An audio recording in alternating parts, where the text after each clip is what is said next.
Lors du Festival de la fiction de La Rochelle, l'interprète de Mousse, personnage en situation de handicap dans Plus belle la vie, a évoqué son retour prochain dans la quotidienne de France 3. On avait laissé Mousse en décembre dernier dans Plus belle la vie, à l'issue du dernier prime dans lequel il parvenait à s'échapper de prison. Où en êtes-vous par rapport à la quotidienne aujourd'hui? Par rapport à la quotidienne, il y a eu une petite pause après cette grosse aventure du prime. Jai reprit les tournages il y a quelque temps, donc mon personnage revient dans la série, et ce sera en diffusion à partir de mi-octobre.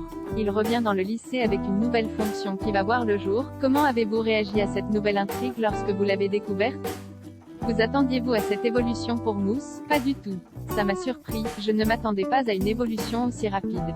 Ça m'a fait plaisir puisque j'aime bien quand ça bouge, Kwon ne reste pas sur les mêmes choses et que ça évolue pour mon personnage.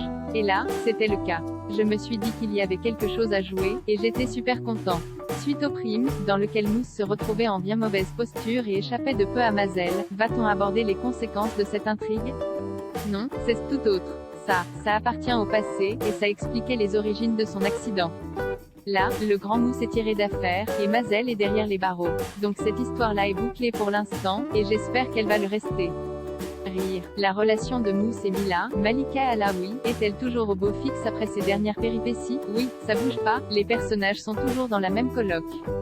On fait partie du quotidien de l'une et de l'autre. Je ne suis pas arrivée dans la série en tant que lycéen comme elle et le reste du groupe puisque je travaillais dans l'établissement en tant que pion. Je suis arrivée un tout petit peu après mais Jai fait partie de la même génération. Mais une partie saine est allée, est une petite partie qui est restée. Que souhaiteriez-vous pour Mousse dans les prochaines intrigues? Qu'aimeriez-vous expérimenter en tant qu'acteur? Justement, Jen est fait part au producteur. Jai profitez du fait d'être ici à La Rochelle pour en parler. Rire. Je suis ambassadeur des Jeux Olympiques de Paris 2024, et surtout des Jeux Paralympiques de par mon rôle de Mousse dans Plus belle la vie. Et par rapport à ça, j'aimerais beaucoup que mon personnage refasse des choses en lien avec le handisport. Des entraînements ou autres, pour mettre en avant le sport para. Après, ça ne fait pas partie des plans immédiats, mais ça viendra peut-être dans un futur proche, je l'espère.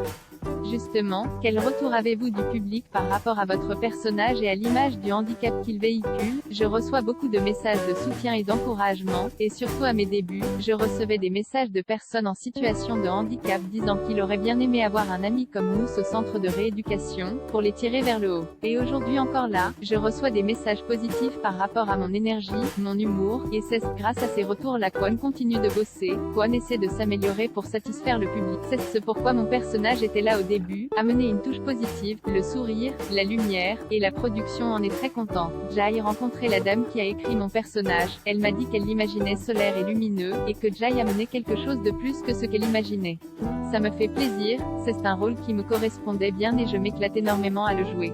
Le fait aussi de vous être totalement approprié ce personnage doit contribuer à faciliter le travail des dialoguistes, par rapport à votre manière de jouer Mousse.